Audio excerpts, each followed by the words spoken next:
Matthew chapter 26. When Jesus had finished all these words, he said to his disciples, "You know that after 2 days the Passover is coming, and the Son of Man will be delivered up to be crucified." Then the chief priests, the scribes, and the elders of the people were gathered together in the court of the high priest, who was called Caiaphas. They took counsel together that they might take Jesus by deceit and kill him. But they said, "Not during the feast, lest a riot occur among the people." Now when Jesus was in Bethany, in the house of Simon the leper, a woman came to him having an alabaster jar of very expensive ointment, and she poured it on his head as he sat at the table. But when his disciples saw this, they were indignant, saying, "Why this waste? For this ointment might have been sold for much and given to the poor." However, knowing this, Jesus said to them, "Why do you trouble the woman? She has done a good work for me. For you always have the poor with you, but you don't always have me. For in pouring this ointment on my body, she did it to prepare me for burial. Most certainly I tell you, wherever this good news is preached in the whole world, what this woman has done will also be spoken of as a memorial of her." Then one of the 12, who was called Judas Iscariot, went to the chief priests and said, "What are you willing to give me if I deliver him to you?" So they weighed out for him 30 pieces of silver. From that time he sought opportunity to betray him. Now on the first day of unleavened bread, the disciples came to Jesus, saying to him, "Where do you want us to prepare for you to eat the Passover?" He said, "Go into the city to a certain person, and tell him, 'The teacher says, my time is at hand. I will keep the Passover at your house with my disciples.'" The disciples did as Jesus commanded them, and they prepared the Passover. Now when evening had come, he was reclining at the table with the 12 disciples. As they were eating, he said, "Most certainly I tell you that one of you will betray me." They were exceedingly sorrowful, and each began to ask him, "It isn't me, is it, Lord?" He answered, "He who dipped his hand with me in the dish will betray me. The Son of Man goes even as it is written of him, but woe to that man through whom the Son of Man is betrayed. It would be better for that man if he had not been born." Judas, who betrayed him, answered, "It isn't me, is it, Rabbi?" He said to him, "You said it." As they were eating, Jesus took bread, gave thanks for it, and broke it. He gave to the disciples and said, "Take, eat, this is my body." He took the cup, gave thanks, and gave to them, saying, "All of you drink it, for this is my blood of the new covenant, which is poured out for many for the remission of sins. But I tell you that I will not drink of this fruit of the vine from now on, until that day when I drink it anew with you in my Father's kingdom." When they had sung a hymn, they went out to the Mount of Olives. Then Jesus said to them, "All of you will be made to stumble because of me tonight, for it is written, 'I will strike the shepherd, and the sheep of the flock will be scattered.' But after I am raised up, I will go before you into Galilee." But Peter answered him, "Even if all will be made to stumble because of you, I will never be made to stumble." Jesus said to him, "Most certainly I tell you that tonight, before the rooster crows, you will deny me 3 times. Peter said to him, "Even if I must die with you, I will not deny you." All of the disciples also said likewise. Then Jesus came with them to a place called Gethsemane, and said to his disciples, "Sit here, while I go there and pray." He took with him Peter and the 2 sons of Zebedee, and began to be sorrowful and severely troubled. Then he said to them, "My soul is exceedingly sorrowful, even to death. Stay here and watch with me."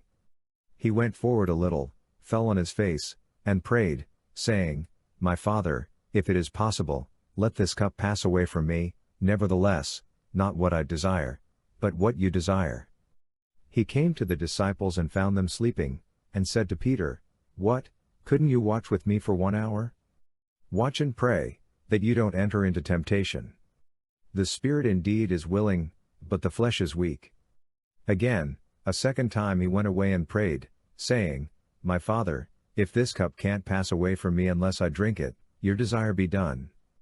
He came again and found them sleeping, for their eyes were heavy. He left them again, went away, and prayed a third time, saying the same words. Then he came to his disciples and said to them, "Are you still sleeping and resting? Behold, the hour is at hand, and the Son of Man is betrayed into the hands of sinners. Arise, let's be going. Behold, He who betrays me is at hand. While he was still speaking, behold, Judas, one of the 12, came, and with him a great multitude with swords and clubs, from the chief priests and elders of the people. Now he who betrayed him had given them a sign, saying, Whoever I kiss, he is the one. Seize him. Immediately he came to Jesus, and said, Greetings, Rabbi. And kissed him. Jesus said to him, Friend, why are you here? Then they came and laid hands on Jesus, and took him. Behold, one of those who were with Jesus stretched out his hand and drew his sword, and struck the servant of the high priest, and cut off his ear. Then Jesus said to him, Put your sword back into its place, for all those who take the sword will die by the sword.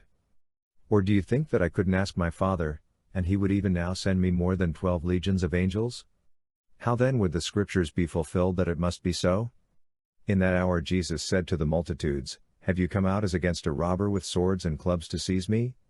I sat daily in the temple teaching, and you didn't arrest me. But all this has happened that the scriptures of the prophets might be fulfilled. Then all the disciples left him and fled. Those who had taken Jesus led him away to Caiaphas the high priest, where the scribes and the elders were gathered together. But Peter followed him from a distance to the court of the high priest, and entered in and sat with the officers, to see the end. Now the chief priests, the elders, and the whole council sought false testimony against Jesus, that they might put him to death, and they found none. Even though many false witnesses came forward, they found none. But at last 2 false witnesses came forward and said, This man said, I am able to destroy the temple of God, and to build it in 3 days. The high priest stood up and said to him, Have you no answer? What is this that these testify against you? But Jesus stayed silent. The high priest answered him, I adjure you by the living God that you tell us whether you are the Christ, the Son of God. Jesus said to him, You have said so. Nevertheless, I tell you, after this you will see the Son of Man sitting at the right hand of power, and coming on the clouds of the sky. Then the high priest tore his clothing, saying, He has spoken blasphemy. Why do we need any more witnesses? Behold, now you have heard his blasphemy. What do you think? They answered, He is worthy of death.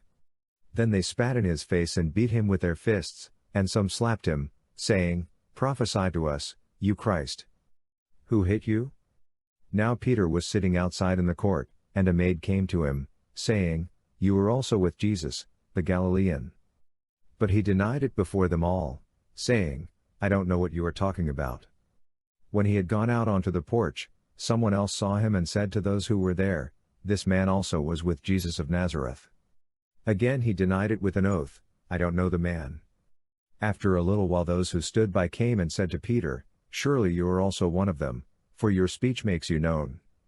Then he began to curse and to swear, I don't know the man. Immediately the rooster crowed. Peter remembered the word which Jesus had said to him, Before the rooster crows, you will deny me 3 times. Then he went out and wept bitterly.